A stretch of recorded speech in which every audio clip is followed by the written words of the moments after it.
बहुत बहुत स्वागत है आपका अपने चैनल अश्वम ज्ञान पर। आज हम पढ़ने वाले हैं क्लास 12 की हिंदी अंतरा के पार्ट जहां कोई वापसी नहीं के इम्पोर्टेंट क्वेश्चंस। आज की इस वीडियो में आपको इस चैप्टर के इम्पोर्टेंट क्वेश्चन बताने वाला हूं जो ज़्यादातर पेपर में पूछे जाते हैं और ये मोस्ट रिपीटेड क्वेश्चन होने वाले हैं इस चैप्टर के। तो वीडियो को अंत तक जरूर देखना। वीडियो अच्छे लगे तो वीडियो को लाइक कर देना, चैनल को सब्सक्राइब और बेल आइकन को प्रेस कर लेना ताकि ऐसी इंपॉर्टेंट वीडियोज़ की नोटिफिकेशन आप तक सबसे पहले पहुँचती रहे। यदि आपको बाकी चैप्टर और कविताओं की डिटेल एक्सप्लेनेशन या इंपॉर्टेंट क्वेश्चंस की वीडियो देखनी है तो उसके लिए मैंने मेरे चैनल पर प्लेलिस्ट बनाई हुई है। हिंदी क्लास 12 करके प्लेलिस्ट है मेरे चैनल पर, वहां से आप उन सभी वीडियोस को जरूर देख लेना। बाकी उनका लिंक आपको ऊपर आई बटन में मिल जाएगा, वीडियो के अंत में मिल जाएगा और नीचे डिस्क्रिप्शन बॉक्स में मिल जाएगा। बाकी आप चैनल पर विजिट करके हिंदी क्लास 12 करके प्लेलिस्ट में से सभी वीडियोज़ देख लेना, बहुत ही ज़्यादा इंपॉर्टेंट वीडियोज़ हैं वो। तो आगे बढ़ते हैं। तो ये मेरी इंस्टाग्राम आईडी, यहाँ पर आप मुझे फॉलो कर सकते हैं। यदि आपको पीडीएफ नोट चाहिए हो इस चैप्टर के इंपॉर्टेंट क्वेश्चन के तो आप मुझे यहाँ पर मैसेज कर देना, मैं आपको पीडीएफ नोट्स प्रोवाइड करा दूंगा। बाकी यहाँ पर मैं न्यू अपडेट देता रहता हूँ मेरे चैनल से रिलेटेड कि मेरी न्यू वीडियो किस टॉपिक पर और कब आने वाली है। तो मेरी इस आईडी को जल्दी से जल्दी ज़रूर फॉलो कर लेना। आगे बढ़ते हैं, शुरू करते हैं आज की वीडियो बिना देरी किए। आज का पहला क्वेश्चन देखते हैं। अमझर से आप क्या समझते हैं? अमझर गाँव में सूनापन क्यों है?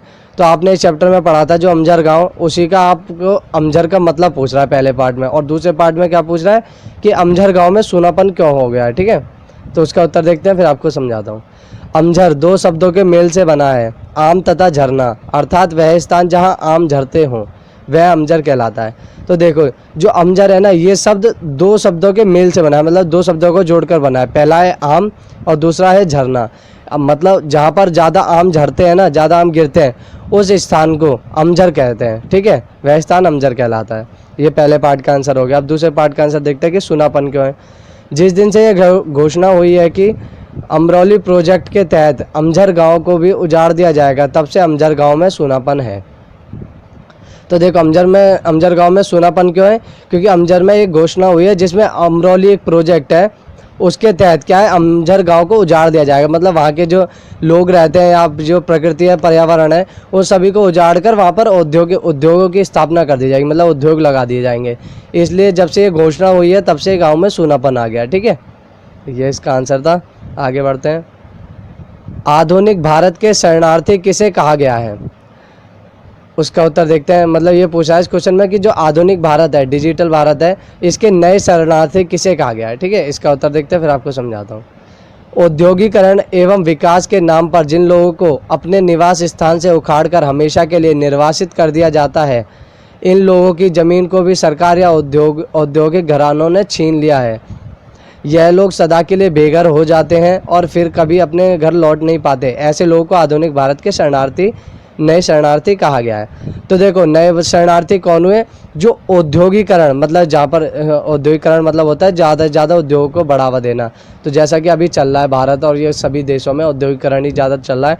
ठीक है, तो औद्योगिकरण और विकास मतलब डेवलपमेंट के नाम पर जिन लोगों को अपने निवास स्थान, मतलब जहाँ पर वो रह रहे हैं, जैसे अमझर गांव था, वहाँ से उन लोगों को अमरौली प्रोजेक्ट के तहत हटाया जा रहा है। ठीक है, निर्वासित किया जा रहा है। तो उन्हीं ट्राइब के लोगों को नए शरणार्थी कहते हैं। ठीक है, औद्योगिकरण और विकास के नाम पर जिन लोगों को अपने निवास स्थान जहाँ पर वह रहते हैं उससे हटा दिया जाता है, उखाड़ कर, मतलब वहाँ से भगा दिया जाता है, निर्वासित कर दिया जाता है, उनकी ज़मीन ले ली जाती है सरकारी या औद्योगिक घरानों द्वारा।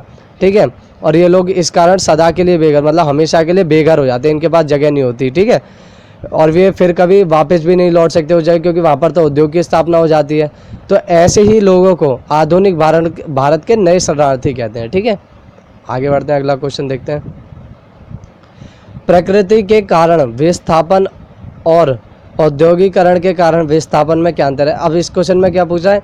जो प्रकृति के कारण विस्थापन होता है, मतलब एक जगह से दूसरी जगह जाना पड़ता है, और औद्योगिकरण के कारण विस्थापन, इन दोनों में क्या डिफरेंस है? तो उत्तर देखते हैं फिर आपको अच्छे से समझाता हूँ। बाढ़ या भूकंप प्रकृति की आपदाएं हैं।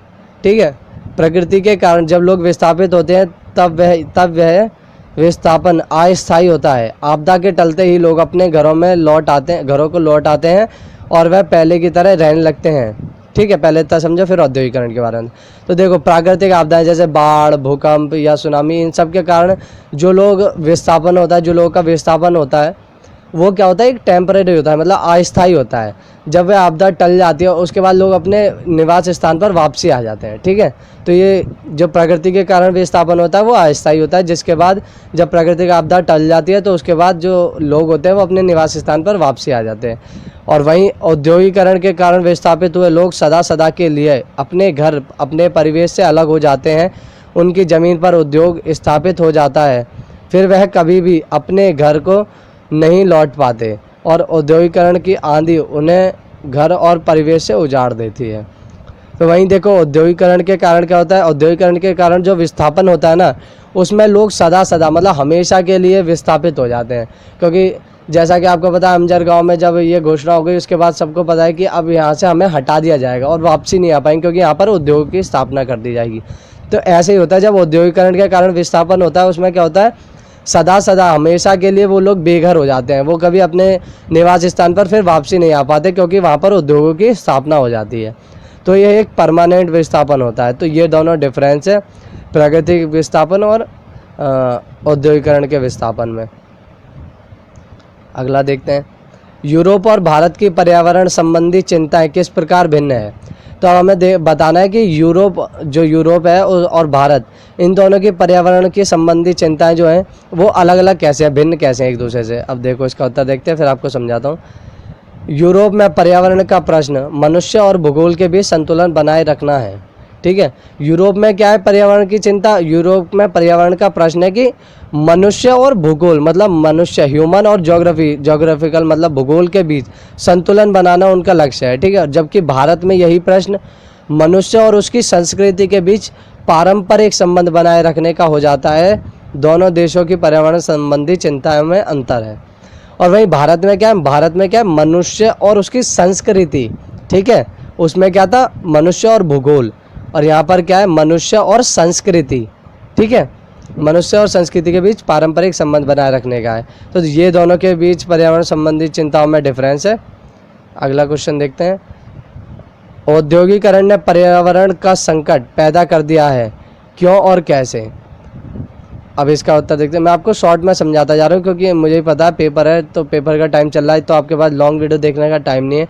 तो मैं आपको शॉर्ट में ज़्यादा से ज़्यादा समझाने की कोशिश कर रहा हूँ और जल्दी जल्दी समझाने की कोशिश कर रहा हूँ, ताकि आपको ज़्यादा चीज़ें मैं कवर करके समझा सकूँ कम समय में, ठीक है। ज़्यादा मैं कुछ वीडियो लंबी करना नहीं चाहता, ताकि जल्दी से जल्दी आप समझ जाओ और आपका टाइम भी वेस्ट ना हो, इसलिए मैं जल्दी जल्दी समझाता जा रहा हूँ आपको, ठीक है। यह बिल्कुल सच है कि औद्योगिकरण ने पर्यावरण का संकट खड़ा कर दिया है। औद्योगिकरण के नाम पर प्राकृतिक संसाधनों का बड़ी मात्रा में दोहन हो रहा है। तो अब देखो, इतना समझो, ये क्या पूछ रहा था हमसे क्वेश्चन में कि औद्योगिकरण के कारण औद्योगिकरण ने पर्यावरण का संकट पैदा कर दिया, क्यों और कैसे, ठीक है, ये बताना था। तो ये बात बिल्कुल सच है कि औद्योगिकरण जो ये है इंडस्ट्रियलाइजेशन, इसके कारण क्या हो रहा है, एक मिनट, औद्योगिकरण में पर्यावरण का संकट खड़ा हो रहा है, मतलब पर्यावरण का दोहन हो रहा है काफ़ी ज़्यादा तेज़ी मात्रा में। क्योंकि जब आपको पता ही, यदि उद्योग स्थापित किसी भी जगह पर होंगे तो वहाँ से पर्यावरण को हटाया जाएगा, ठीक है। पर्यावरण दूषित होगा वहाँ का, वैसे भी नहीं भी हटाएंगे तो दूषित हो जाएगा पर्यावरण वहाँ का। तो औद्योगिकरण ने क्या पर्यावरण का संकट खड़ा कर दिया है। और औद्योगिकरण के कारण क्या होता है कि जो प्राकृतिक संसाधन होते हैं उनका भारी मात्रा में यूज़ होता है, भारी मात्रा में दोहन होता है, ठीक है। पेड़ काटे जाते हैं, जंगलों का सफाया किया जा रहा है, उद्योगों से निकला कचरा पर्यावरण को प्रदूषित कर रहा है। इससे वायु, जल, पृथ्वी, ध्वनि, आकाश सभी में प्रदूषण फैल रहा है। तो औद्योगिकरण के कारण क्या है, प्रकृति समस्या बहुत ही ज़्यादा उत्पन्न हो रही है और इससे प्राकृतिक संसाधनों का भी दोहन हो रहा है और प्रदूषण सब जगह फैलता जा रहा है, ठीक है। अगला क्वेश्चन देखते हैं, लेखक के अनुसार स्वतंत्र योत्तर भारत की सबसे बड़ी ट्रेजेडी क्या है। अब इसका उत्तर देखते हैं। स्वतंत्रता के पश्चात ट्रेजेडी यह नहीं कि हमने औद्योगिकरण का मार्ग चुना, बल्कि दुख इस बात का है कि पश्चिम की देखा देखी और नकल में योजनाएं बनाते हुए हमने प्रकृति, मनुष्य और संस्कृति के बीच का संतुलन नष्ट कर दिया। तो क्वेश्चन में हमसे क्या पूछा था कि लेखक के अनुसार स्वतंत्र योत्तर मतलब स्वतंत्रता के बाद भारत की सबसे बड़ी ट्रेजेडी क्या है। तो उत्तर में हमने क्या पढ़ा कि जो ट्रेजेडी यह नहीं कि हमने औद्योगिकरण, इंडस्ट्रियलाइजेशन का मार्ग चुना, मतलब उस औद्योगिकरण का रास्ता चुनने हम। दिक्कत कहाँ पर आती है, दिक्कत ये आती है कि जब हमने योजनाएं बनाई स्वतंत्रता के बाद, जब हमारे नेताओं ने योजनाएं बनाई तो उन्होंने क्या किया, अनदेखी करते हुए, मतलब जो भारतीय संस्कृति थी उसकी अनदेखी करते हुए पश्चिमी योजनाओं की देखा देखी नकल करके योजनाएं बनाई। मतलब अपनी कैपेसिटी का वो नहीं देखा, अपनी मर्यादाएं नहीं देखी, बल्कि वह पश्चिमी देशों की योजनाओं को देखा देखी नकल करने लगे और उसी आधार पर हमारे देश की योजनाएं बनाई। ठीक है, आगे देखते हैं। यदि हम पश्चिम की नकल किए बिना अपनी मर्यादा के आधार पर औद्योगिक विकास का ढांचा तैयार करते तो हम इस संतुलन को नष्ट होने से बचा सकते थे। इसका विचार भी हमारे शासकों को नहीं आया। तो देखो, अब क्या कह रहा है कि यदि हम अपनी मर्यादा के अनुसार, मतलब अपनी कैपेसिटी के अनुसार योजनाएं बनाते, अपने देश की जो ताकत और कमजोरियां, हानियां, इन सभी को मद्देनज़र रखते हुए अपने देश के लिए योजनाएं बनाते, तो हम इन सभी लक्ष्यों को हासिल कर लेते। हमारे इतनी ज़्यादा क्षति नहीं पहुंचती हमारे पर्यावरण या हमारे देश को। ठीक है, हमारे नेताओं ने क्या किया कि हमारे देश के नेताओं ने पश्चिमी देशों की जो योजनाएं थी उन्हें उनकी नकल, उनकी देखा देखी करनी चालू कर दी, बजाय इसके कि अपनी मर्यादाओं के अनुसार योजनाएं बनाते। ठीक है, तो इसी के साथ ये हमारा चैप्टर के इम्पोर्टेंट क्वेश्चन समाप्त होते हैं। ठीक है, यदि आपको कुछ भी समझ ना आया हो, यदि आपको PDF नोट्स चाहिए हो इस चैप्टर के इम्पोर्टेंट क्वेश्चन के, तो आप मुझे मेरी ID पर मैसेज कर देना, फॉलो कर लेना, मैं आपको ये PDF प्रोवाइड करा दूंगा। ठीक है, तो फॉलो ज़रूर कर लेना, बहुत ही ज़्यादा इंपॉर्टेंट है और यहाँ पर मैं न्यू अपडेट भी देता रहता हूँ। तो बाकी वीडियो अच्छी लगी हो तो वीडियो को लाइक कर देना, चैनल को सब्सक्राइब और बेल आइकन को प्रेस कर देना, ताकि ऐसे इंपॉर्टेंट वीडियोस की नोटिफिकेशन आप तक सबसे पहले पहुंचती रहे। वीडियो को ज़्यादा से ज़्यादा शेयर करना, ज़्यादा से ज़्यादा तक बच्चों तक पहुंचाना। ठीक है, और कमेंट करके बताना कि वीडियो कैसी लगी। ठीक है, और बताना कि अगली वीडियो में किस टॉपिक पर बनाऊँ। तब तक के लिए मिलते हैं अगली वीडियो में, तब तक के लिए जय हिंद, जय भारत, भारत माता की जय।